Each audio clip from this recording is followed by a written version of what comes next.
Point. Brawl for it all, no falls. Clippers, Mavericks in a dogfight. So I'm going to get in and get out. Got to keep it going. Got to keep it moving. AC Sports Live on a Wednesday night. Last night on the road from San Bernardino with the Lakewood Lancers basketball team. My son's team had the game. We had the game. But came up short 84-80 in the third round of the 3AA CIF playoffs. It was a very hard-fought game. Referees, once again, Rodney Saucier, Anthony C&Q Carter, you guys call the referees down in San Bernardino and say, good job for taking the game from us. They fouled out 4 Lakewood players. When does that ever happen? Granted, the game wasn't overtime, but our star point guard, Chris Willis, was fouled out in the third quarter, the late third quarter. And then our star shooting guard, Jalen Shores, fouled out in the fourth quarter. It was just foul palooza, man.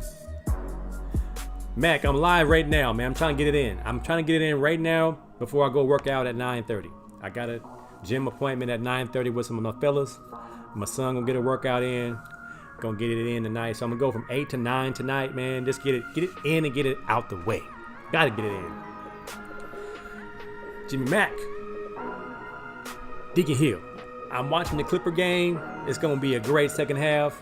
Halftime. Gonna watch the inside the NBA. I love when the NBA games on TNT. Because I know I'm gonna get Shaq, Kenny, and Chuck. This week it's been Draymond Green, and he's been adding a little bit of color to the show. I don't know if I want Draymond to replace anybody on that show. I like it as it is. But you know how TV is. It's fickle. And they always trying new things out as they go. Deacon Hill, trying to get done. Trying to get this boy in the car at 9 o'clock to be down there at 9:30 to get some shots up. You say, Mac, okay, thought I was losing it for a second. No, you ain't losing it. Live and in color. And I got the Clippers down by 2. Luka has like 50 points and they only got 48 points. Luka is killing them right now. I think they're going to wait to the second half to implement the stop Luka defense. Right now they're getting their heads beat in by the Mavericks. It's going to be tough if Luka can go. Luka can go. All right, man. NBA playoffs. The Lakers are in big trouble. Big trouble. Tender Love, Davis, Chuck just called him street clothes. We're not trying to make fun just to make fun. If he can go, you got to go, AD. You can't be messing around saying something is tight, something is sore. If you're injured, bro, sit out. But don't keep going 50-50. I'm a little bit hurt. These names that people are making up, it's for a reason, man. We got to get this narrative off your name, brother. You're a good player. You're a really good player. One of the best players. When you're ready to go, you're one of the best players in the NBA. I understand you don't want to put a bad product out there, but that's what's happening. You want to get them off you. You don't want to be Mr. Glass. Whoever did this, mama play power forward for the Detroit Pistons. This is wrong on so many levels. AD, I apologize, man. I believe it's my fault that the AD injury bandwagon has begun. Of all the different memes, all the different jokes, the AD report, Lakers AD's questionable with a knee sprain. No chance he played game 4. Does he play game 5 is the question. Hey, Lane, she said, right, be a baller and not the 2021 meme. I don't know if anybody's healthy right now. I'm not healthy right now. My back hurts right now. My knee is tender right now. But I know that pain is probably never going to go away. I think LeBron James said it best. I'm never going to be 100% again. Everything's a little bit tender. But once I get going, I'm pretty good. I believe in 90% AD is better than a lot of people's 100%. So At this point in the season, AD, man, if you want to help the Lakers make it out of this round, lace them up and give it all you got, brother. Don't hurt yourself. Don't really injure yourself. But if you're hurt, get out there. If you're injured, don't play. There's a difference. All you young ballers out there, take care of your body. That's your ticket. My coach, Don Norford, Long Beach Poly Track and Field, football extraordinaire, skills coach, taught us at an early age, listen to your body. If you listen to your body, you can prevent a lot of injuries. Your body will tell you when it needs rest. If you don't listen to your body will sit you down for you. So, word to the wise. If you've been going hard for 2 or 3 months straight and your body is telling you to slow down, listen so you don't end up like Mr. Glass, another meme I did not create, which is so wrong. You're gonna get some of mama's cooking, like Kwame said. Hey, these mama gonna come for you. Whoever made this meme right here, mama coming for you on this one. That purple suit is fly though. The late great Prince would probably appreciate that suit. If you have not seen Unbreakable, or I believe it's Slice and the whole trilogy of M. Night Shyamalan movies with the character Mr. Glass, you will know where that picture comes from. I should have known from the kids. They called me Mr. Glass. Get them off you, AD. Game 6 tomorrow. I had the Suns in 6. I was saying it once again to irritate Mike Stafford, but it looks like it might come true if AD can't come through. I did not mean to rhyme that. I'm rhyming now. We don't want to rhyme. The Bucks and the Nets should be a great series this weekend. I have the Nets, but something deep inside of me is saying Bucks because that defense, they got some defense. Now, Tender Love 2.0, Joel Embiid, my guy. The reason why I did not have the Sixers winning the whole thing is I didn't know what kind of shape Embiid would be in going into this season. And he having a partially torn meniscus at this point in the season makes me believe it's a wrap for my Sixers. If it indeed is a partially torn meniscus, they're done. If he's just saying, I don't know if they would lie to us like that. I hope they wouldn't. But if he indeed has a torn meniscus, I've had one, which will cause your knee to become a tricky knee. Meniscus, as I've torn mine multiple times, it's like the teeth of a whale, the brush teeth of a whale. If you tear it, it becomes loose. It's supposed to be a firm piece of cushion. But when you tear it, when your knee rubs together, it tears. So the meniscus between your knee is like a piece of foam pad, so your knees don't bang against your femur. When you tear it a little bit, it becomes like hair.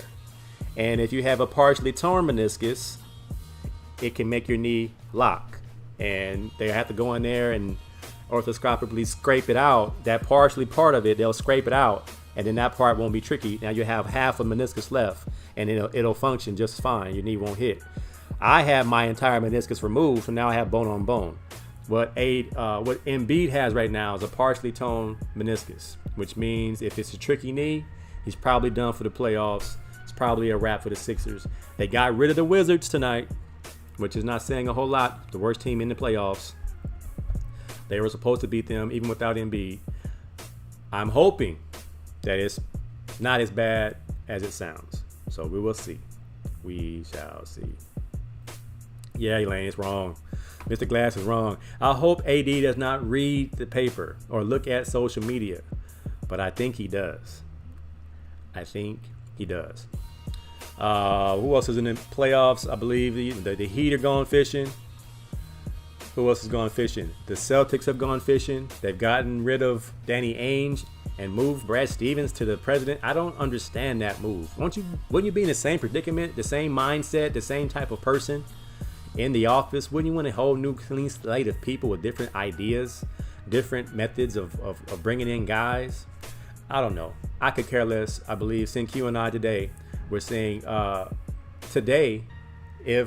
tomorrow, Jason Kidd will be available for the Celtics job. I was like, what do we care about that? He's saying if the Lakers lose, or whoever does Jason Kidd coaches for, he'll be available because that team's getting put out. I don't really care. It's the Celtics, man. Who cares about the Celtics? My boy Josh Jones cares about the Celtics. My guy Lonnie Grimm cares about the Celtics. All my Laker fans could care less about the Celtics. As a Sixer fan, I can care less about the Celtics. And Kyrie stepping on the emblem on Lucky, his face. I've seen that done in every sport where the athlete runs to the logo and stomps on it. That's just a form of trash talk in my estimation. No big deal, no harm, no foul. It's not like someone spit on Lucky. He stepped on him. You step on him the whole game, right? You bounce ball on him, you step on him. Get over it, fellas. Brad Stevens is the chosen one. I don't know, man. He had a couple of good seasons in college, but has he had any success in the NBA? I mean, I know Kyrie was praising him when he first got to Boston. He said, this guy actually coaches. He's an actual teacher.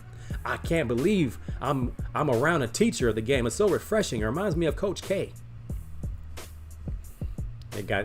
Kyrie got up out of there so quick. Brad Stevens. We'll see what he can do as the president of basketball operations. Who they bring in as a coach.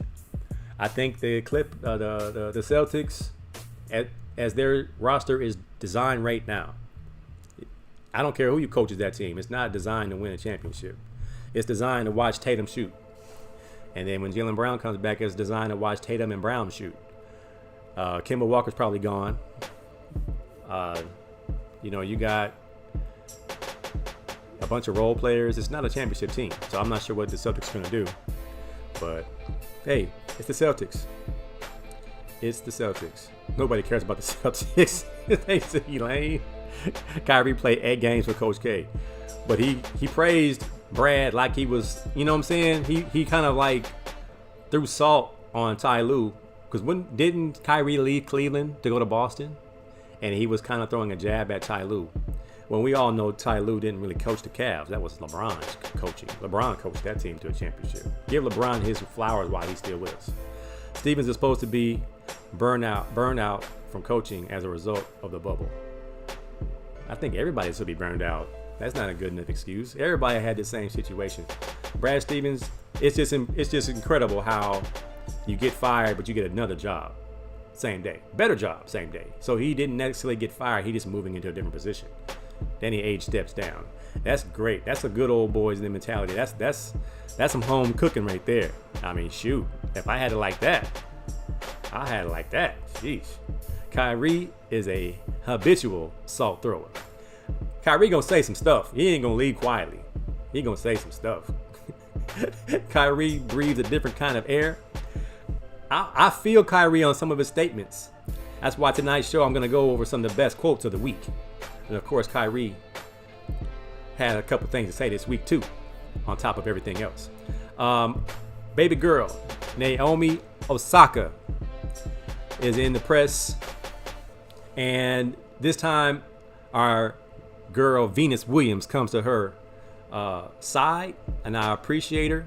What happened was I got a notification from Lonnie Grimm about Billie Jean King. You all know she's a Long Beach Poly Jackrabbit, so I'm a Billie Jean King fan. But she came out and said it's your obligation to speak to the media and use your platform to speak your truth. Yes, Billie Jean King, it is your obligation according to contract and things of that nature. But I believe in this day and age when mental health is a serious issue, not one you can kind of graze over as get over it, you're a millionaire. It's not something like that. If you don't know for sure whether someone does or does not have a mental problem, whether it be depression, emotional, whatever it might be, you have to believe them, because this is how people get in a bad state. This is how suicides take place. When people reach out for help or someone expresses their concerns about how they feel and you ignore them and you make them continue, you probably adding to the problem. So in this situation, they got to be careful with it. This is the #1 player in the world. She does not want to do pressers. You can even see it in her face in this picture. As old as this picture might be, she's not happy doing the presser. So I believe with her stance and with the tennis world coming to her defense, except for Billie Jean King, I believe they went to Billie Jean King and said, hey, Billie, can you say something to help us persuade Naomi to play? We can't get Venus, we can't get Serena to say something in our favor. Can you help us out? That's what it felt like to me. And if she's not going to be sensitive to something like this, when she used her platform to push her agenda for the LGBTQ community, when she did, everybody applauded her. She used her platform. The same way Muhammad Ali pushed his agenda on the media. Some athletes use the media for their platform. Other athletes don't like the media. I played with Ricky Williams in New Orleans for the New Orleans Saints. Ricky Williams was so against doing interviews, was so shy, so emotionally disturbed with that idea of being asked condescending questions, questions that question your ability and your character. He wore a football helmet and a shield during his interviews. I mean, it drove him back crazy to do interviews and pressers. And you could see it. It was just bothering him. It's bothering him. And then he went on to have all these different mental issues. And it's a real thing, man. So I think people need to be more sensitive to what's going on. And, she could easily play if you just tell her, let her off the hook from doing interviews. I truly believe they should change it to that an athlete should be able to select 5 reporters they decide to talk to. If it's so important to get the athlete's take on how they feel and how they performed, then they should allow the athlete to be able to choose who they speak to. They can get the same information they would get if they were to have, those condescending, jab-stabbing reporters at the presser, asking her questions like, do you think you'll be the best in the world for 10 years? How did you feel on that mistake you made on the first set? Nobody wants to talk about that stuff to people who can't play. That's why I love Venus Williams coming to the rescue. As I get there, James Mack in the house. Jimmy Mack says, mental health has always been an issue. We were just taught to hide it better because we realized we had to be strong. This generation is told to seek help, which is the right thing to do. I believe in that. Because you bottle stuff in, and you get a ticking time bomb. Billie Jean King also stated she understands or respects her stand, but wanted to state, I guess, the traditional role. Yeah, I think everybody can use the platform, and I believe the strongest form of platform of protest to me is to not play. So not only is Naomi avoiding press conferences and interviews, but she's also letting the Tennis Federation and other sports know that if you truly feel strongly about something, don't play. And see what happens. She's powerful enough to not play in these Grand Slam tournaments. And they're going to see their viewership decline because the #1 player in the world is not playing. So now she can kind of make a determination when I'm going to come back. And she probably can come back on her own terms. Because right now, if she never played again, she still accomplished more than many tennis players ever accomplished. If she makes that type of threat, I'll never play again if I can't get some of the things I want changed within this norm. It's contractual. Change the contracts.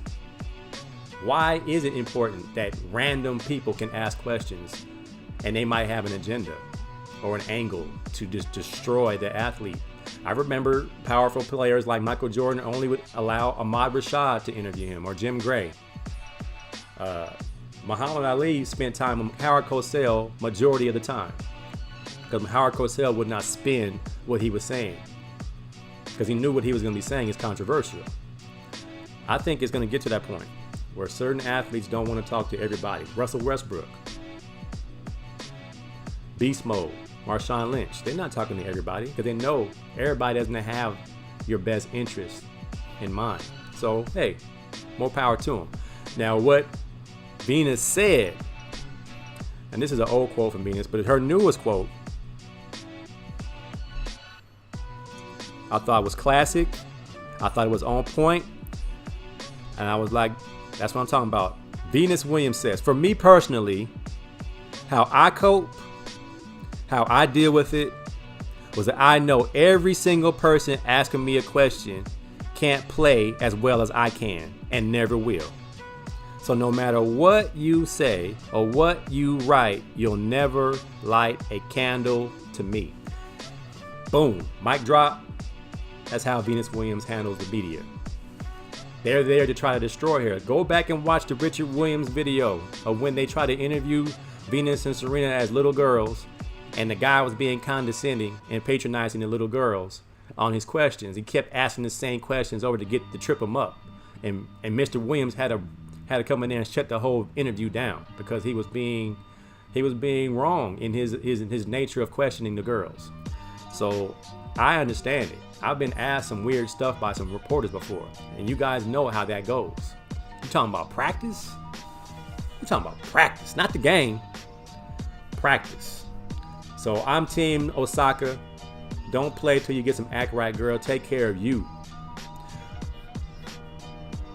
My next topic, I'm on schedule. I'm gonna get out of here at 8:55. Quotes of the week. Clint Capella said, we're coming to your house to end your season. Wow. So D Rose had to respond. D Rose said, I'm 32. I'm 32 years old, and I've never talked stuff in my life. I'm not going to start now that Clint Capella, of all people, said something. D Rose is a vet. D Rose been here before. D Rose trying to accomplish something. Clint Capella means nothing to him. The Knicks are in trouble though.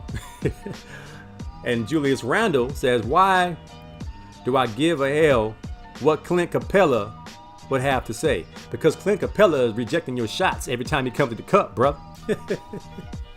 I think it's great for the league when guys start talking trash about who's going to win the game. I mean, this is part of the game. If it's pertaining to the game, I'm all for it. If it's petty and it's personal, y'all can go somewhere with that. I'm good on that. That's not my thing. But you talking about the game? Bring it all. Bring it all, man. LeBron said, we didn't want... No, this is Giannis. Giannis said, we didn't want to play with our food in regards to sweeping the Miami Heat. Giannis Antetokounmpo is talking trash, y'all. Uh-oh. The Nets might be in trouble. We got Giannis playing hard, and now he's talking trash. Giannis, the Greek freak. Here's one. These shoulders were built for a reason. LeBron James. I don't know, Bron. You left the game early last night. It doesn't look good for them Lakers. I had the Suns in 6. I had a feeling that Tender Love was going to show up. Tender Love is spreading, man. Tender Love is spreading. Barkley called him street clothes. I thought that was the most hilarious thing I've heard in a long time. It trumps Tender Love and Mr. Glass. Street clothes. Me and Elaine talked about it today at work. That's wrong. You call that boy street clothes because he's always in street clothes, not in uniform. It's too real. I'm just joking with Tender Love. That's an R&B song from the 70s, from the 80s. But street clothes? That's low, man. That's low. Here's one. No fan is gonna approach me. They might throw things, but they just need to know that these hands work. Bradley Beal. What you want the fans to? What the fans got to do?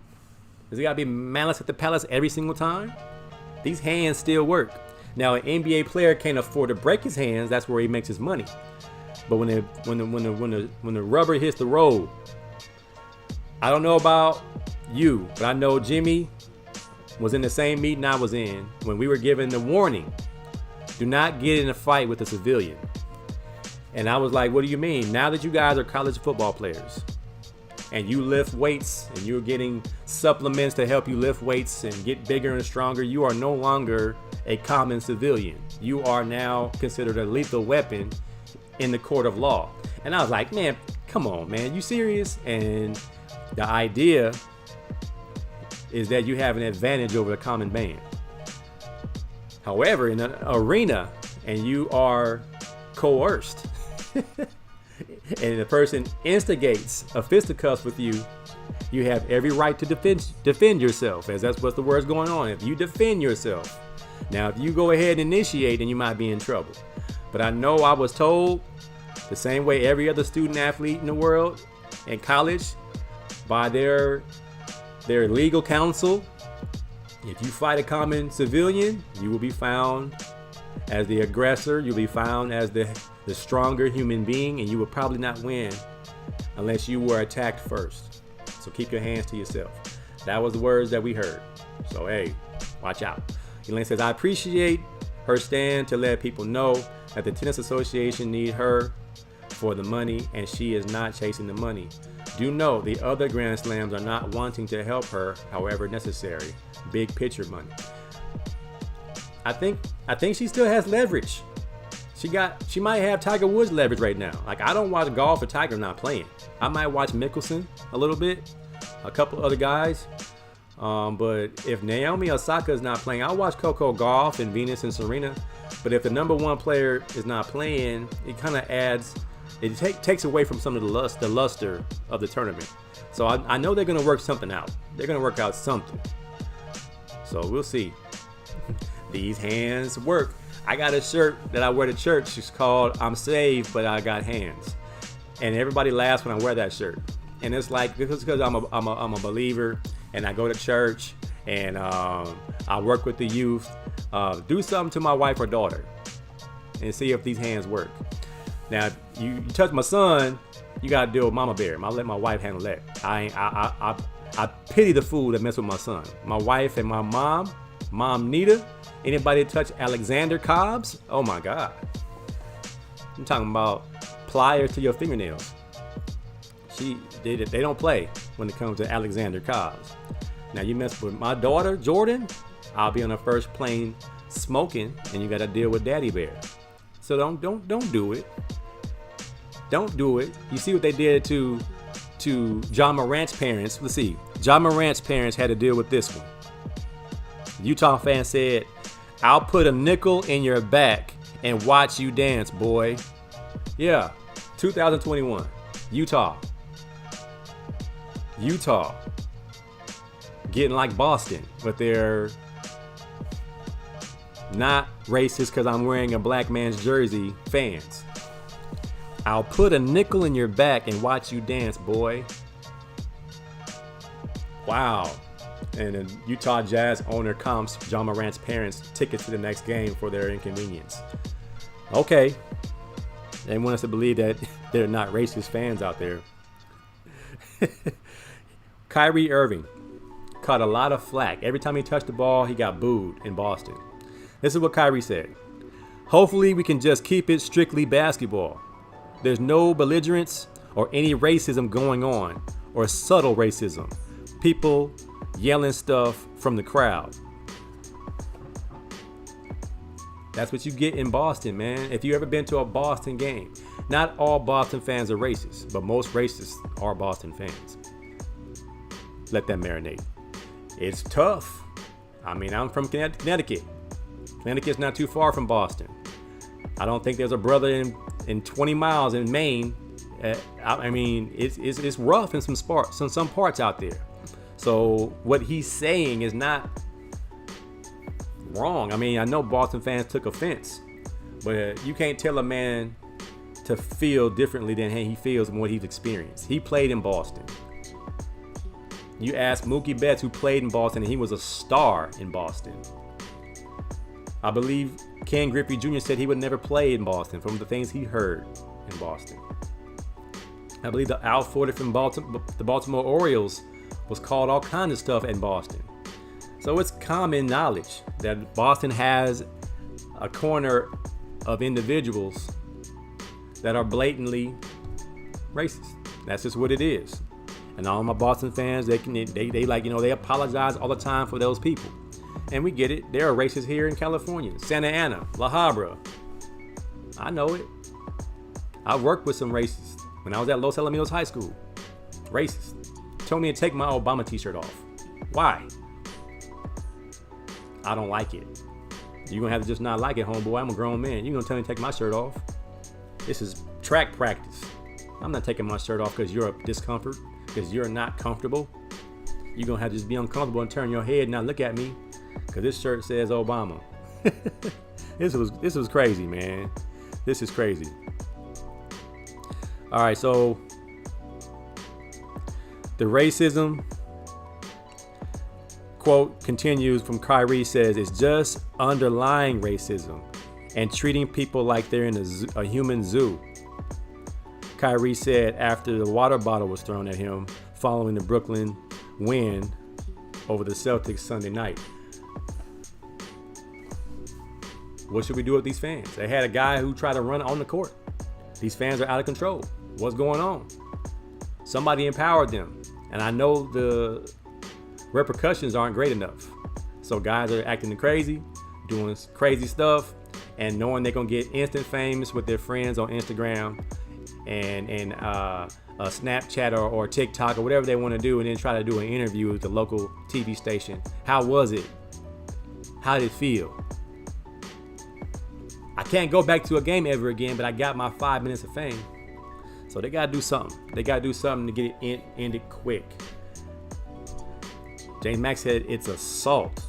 Yeah, if you change the terminology, I think it'll change people's idea about doing stuff like that. All right, my 2 cents. My 2 cents. See what we got here. Oh, the Dodgers were doing, they were up and down, and Mookie Betts is not playing like himself. Well, word on the street is he's now vegan. Mookie Betts, have a hamburger, man. We need your power. I know what you're trying to do. I know you're trying to get healthy, and we all trying to be healthy. But I'm going to need that Mookie fire, man. I'm going to need that Mookie magic, man. Eat you a burger. Go on the Fat Burger, get you a burger real quick. No offense to my vegans, but we need Mookie Betts. We don't need this guy who can't hit for power. His body's not used to it yet. I believe he should do this in the off season maybe. And then during the season, just protein it up, man. Get some meat up in you, man. I'm not saying go crazy with the hog, but I am saying put some meat up on you. What that little boy say? Pull up on me. Put some meat on that sandwich. Put some meat on that sandwich. We need Mookie Betts. Not Cookie Betts. We need Mookie Betts. Elaine says, I blame it on the pandemic and not COVID. There's no cure for stupidity. No cure. You can cure, well, what is it? What's the term? You can cure stupidity by learning, but you can't cure ugliness. If you ugly, you just stuck. But if you stupid, you can slow down, read a book, learn from your mistakes. But if you ugly, ain't no coming back from that. You stuck. You stuck. What I got here? This one was funny. Dame Lillard, 55 points in a loss. I think we can go ahead and say he is Mr. Clutch. Even though they lost, they need to get Dame some help. I'm not sure what kind of help. Better coach, a couple players, I don't know. But Dame Lillard is incredible. And Austin Rivers will attest to that with the hand up defense like the late, great Michael Jackson. Don't do him like that, Dame. Dame Dollar is his name. This one made me chuckle a little bit. It's funny, but it's not funny. I believe he's okay. They've opened up Sky Zone. Word to all the dads out there. Just because your baby says, do a flip, daddy. Gassed him up. Cracked that neck. Now you in the hospital sweating. Now you in the hospital doing bad. Brothers, if you're over 40, at Sky Zone, stay on your feet. No flipping. Let this be a lesson to you. We ain't 25 no more. A flip will end you in the ER. And your little daughter traumatized for life. We don't want that kind of energy. Uh-oh, got the ankle biters back in here. Got them ankle biters in here trying to get me. I left the garage open and them ankle biters are in here getting my ankles. I feel it. Dang it. Dang it. Tender Love Part 2, Joel Embiid. Nice stroke for a big. One of the best players in the league, just can't stay healthy. But this was interesting to me. He says, so I'm chilling one night, and I go on YouTube. You all know Joel Embiid learned to play basketball very late. I'm thinking about to figure this shooting thing out. If I go to the search box and like how to shoot 3-pointers, nah. How to shoot good form, nah. Then light bulb went off. Man, I typed in the magic words: white people shooting 3-pointers. Wow. Come on, Joel. Come on, Joel. You ain't never seen Ray Allen shoot. You ain't never seen Klay Thompson. He's a half-breed, but he's still a bruh. But I get the joke. I love having a white dude on my team that can stroke it. And when he shot it, I would always say, white boy, and he would knock down shots. I've always had a good shooting white dude on my squad. Whenever I had a good squad, call him white boy for 3 buckets. And that'd be my favorite player on the team. Not offensive, not racist. Just letting you know that's a bad white dude right there. Joel, who? Yeah, he's missing in action. The Sixers advanced. Let's see if this time off will help him get healthy. Let's just see. Let's see.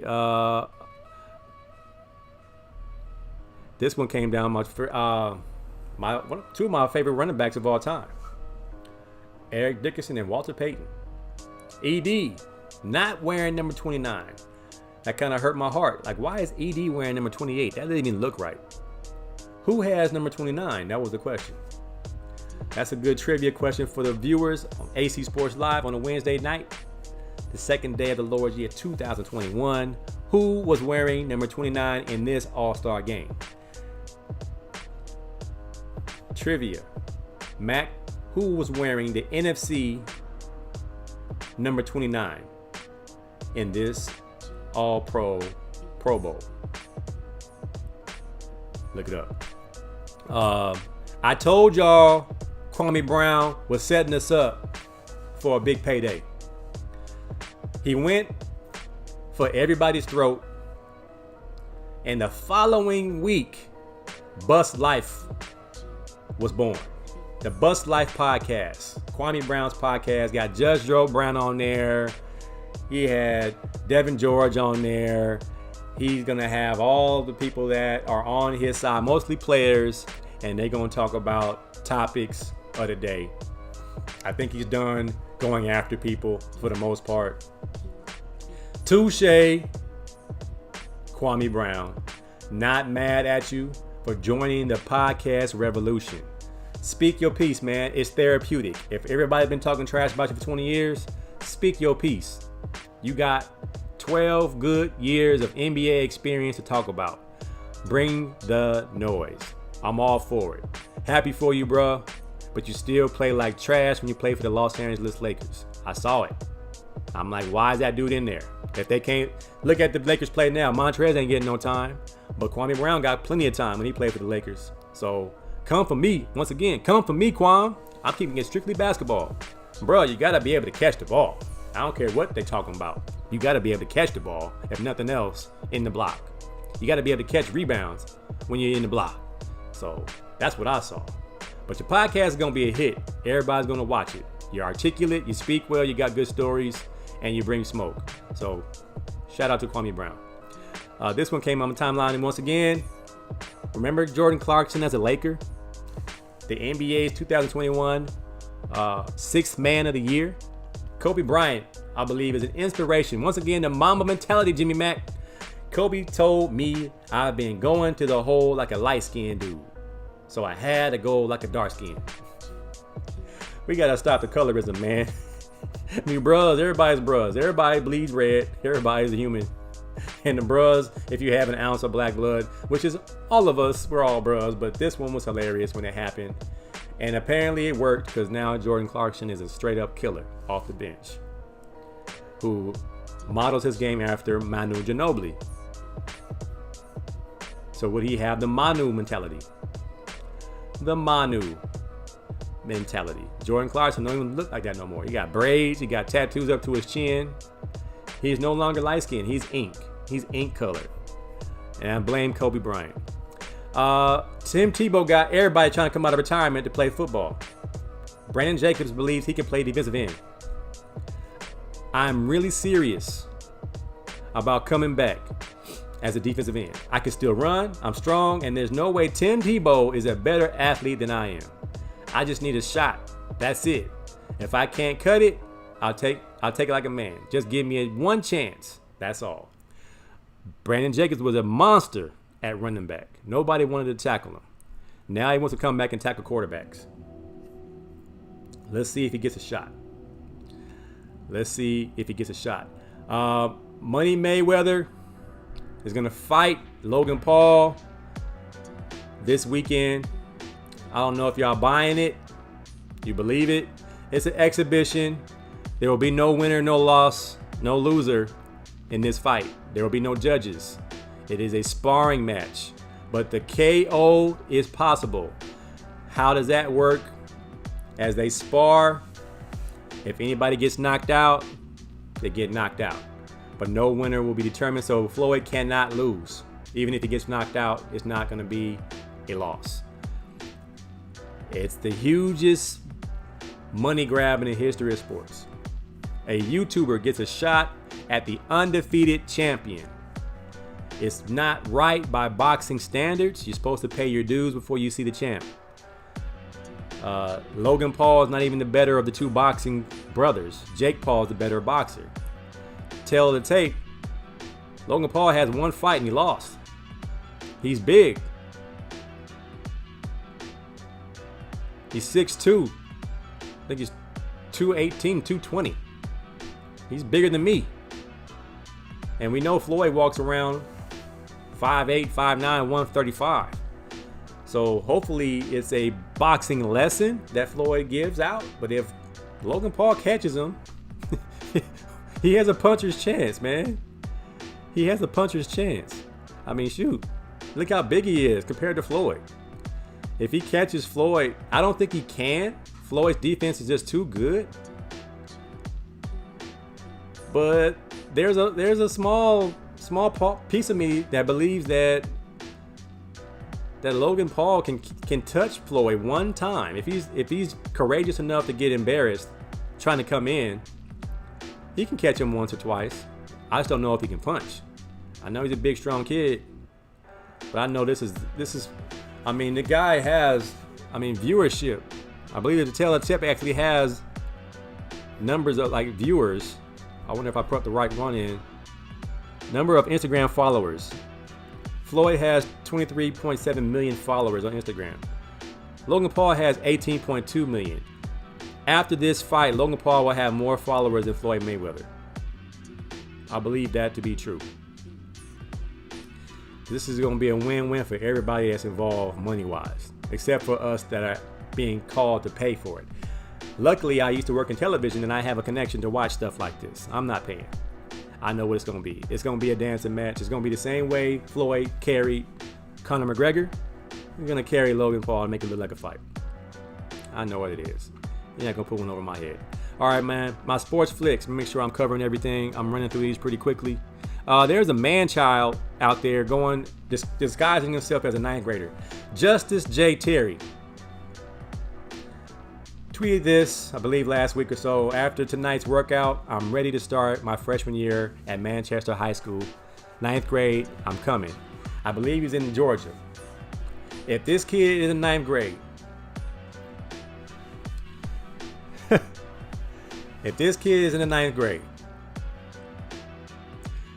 I'm pulling my son off the team.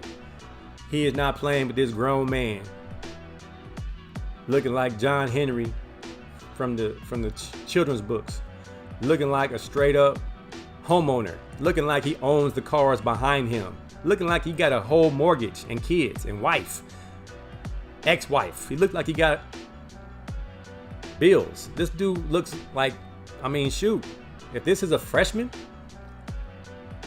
he'll be the first player ever to leave high school early and play in the NFL. They don't make kids like that out here on the West Coast.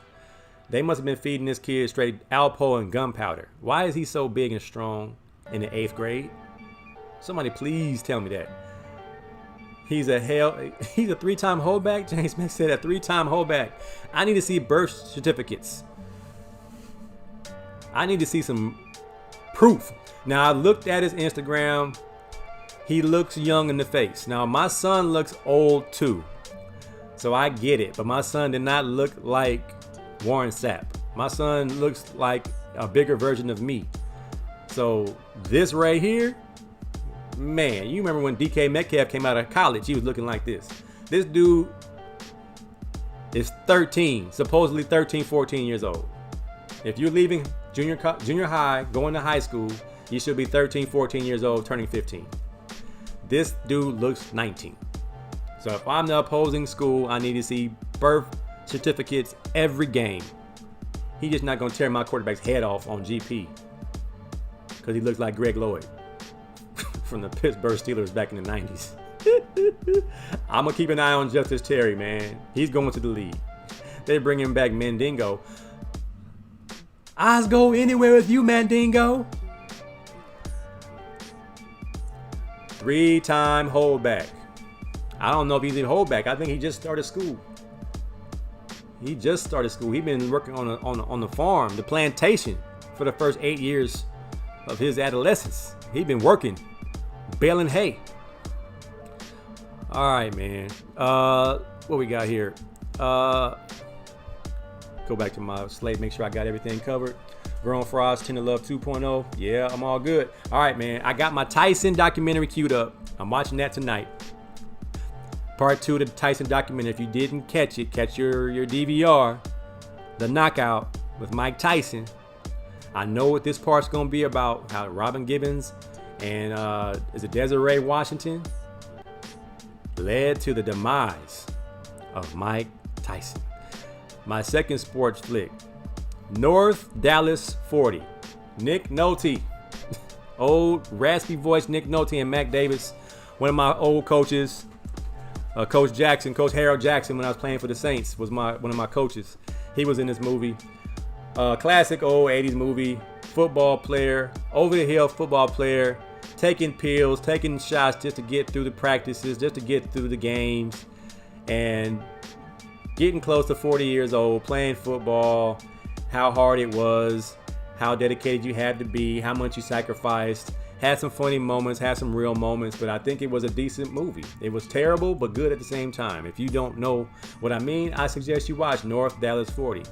It's about the other side of the football game where injuries are part of the game, and it's not always easy to maintain and manage. They spent half the time in the ice bath, taking pills.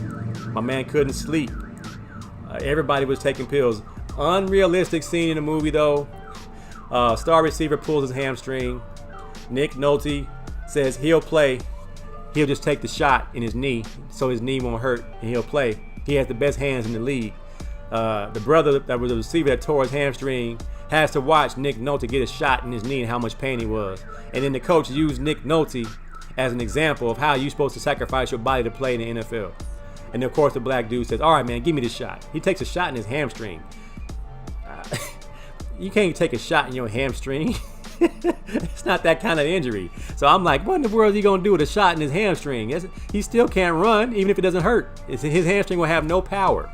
So they show him in the game running full speed with a cortisone shot in his hamstring.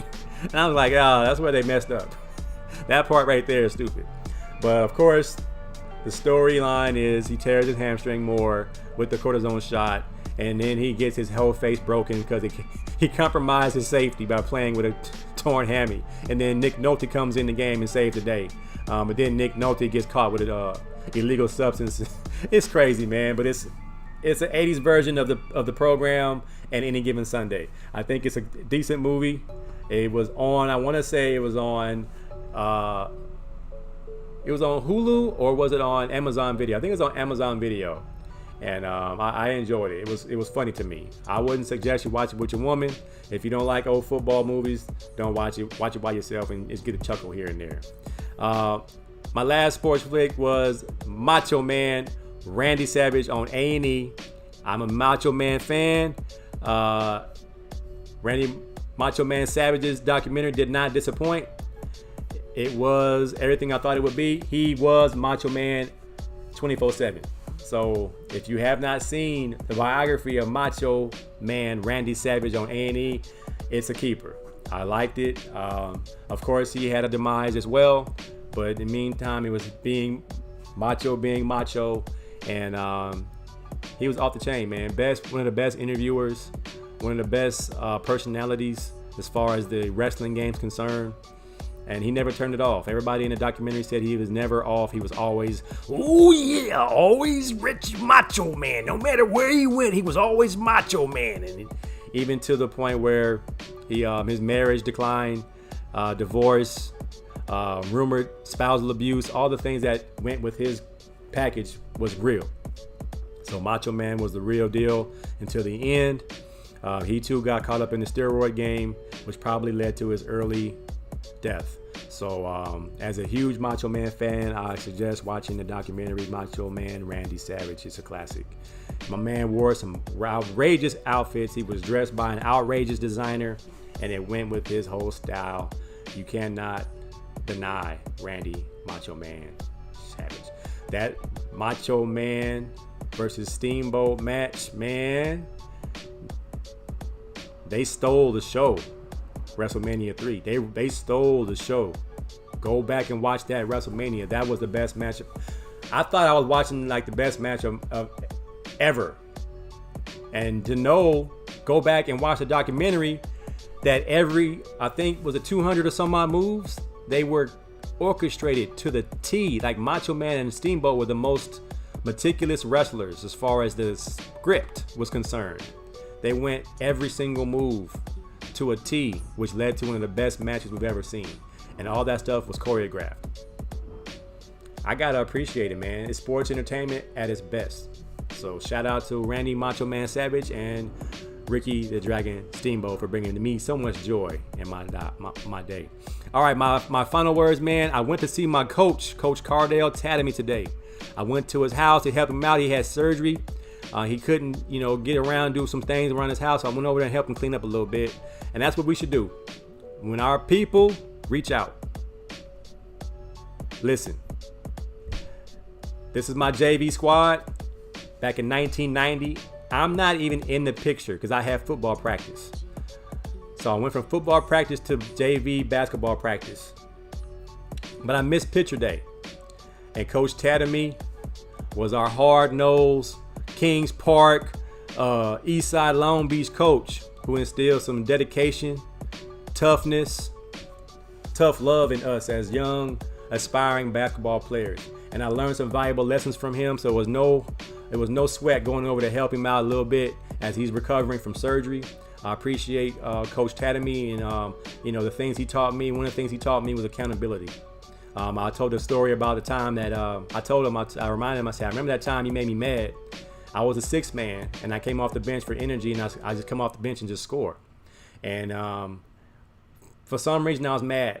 And I said, well, I'm not going to shoot this game then. How about that? So he put me in the game, and I refused to shoot the ball. I refused to take the ball to the cup. I refused to be aggressive. And he screamed at me on the sideline in that I don't care if you're mad at me, but you letting your team down. Where's your integrity? You're accountable to these guys that you worked so hard with. I don't care how you feel about me, but you do it for these guys you play with. And I kind of got the lesson. Even if you're mad, you're in your feelings, it's still up to you to do your job, no matter what the situation is. When it comes to sports, when it comes to your job, when it comes to corporate America, whatever it might be, when you have a job to do, you're supposed to do it no matter how you are feeling about the situation. And I appreciate that lesson. All right, that's my show, man. It's 9 o'clock. I'm going to get down here to the map and play some hoops with my fellas, get my son a workout in, get some shots up. I appreciate y'all hanging with your boy for an hour on a Wednesday night. Be back on Tuesday night next week. I believe the season's over for my son, so I'll be back on Tuesday nights. Don't have to go out and film the games no more. I'm back on Tuesday nights. I appreciate y'all. Remember, I believe the Time Is Now podcast, Tuesday mornings, I believe is live on Spotify, Apple Music. The Sucker Punch podcast returns in a couple of weeks with Jimmy Mack. And Friday nights, 1585 show. Jimmy Mack and myself, we on like Donkey Kong, 9 p.m. Friday night. And 7 a.m. Saturday morning, the crack of dawn, the Collective Podcast. AC from LA, St. Q, Rodney Robertson, Saucier, and the late, great Trey Hobson, who is the ghost of Christmas past until he shows up for the show. Elaine will be there. I'll be there. We hope Jimmy Mack will be there. We'll see you. All right, y'all. Y'all be good. May y'all continue to bless you richly, and I will holler at y'all next time. Peace out. Peace and blessings. Grace and mercy. I'll holler at y'all. Peace. Mike Staff, catch the replay. I'm out. The Mavs out here balling. Clippers in trouble. Sixers in trouble. Must be a Bucks Nets championship. I don't see nobody on the West Coast beating the Nets or the Bucks. If the Clippers get beat here, I don't know. Remember, Mike, we got 2 Bucks, Suns and 6. Peace out.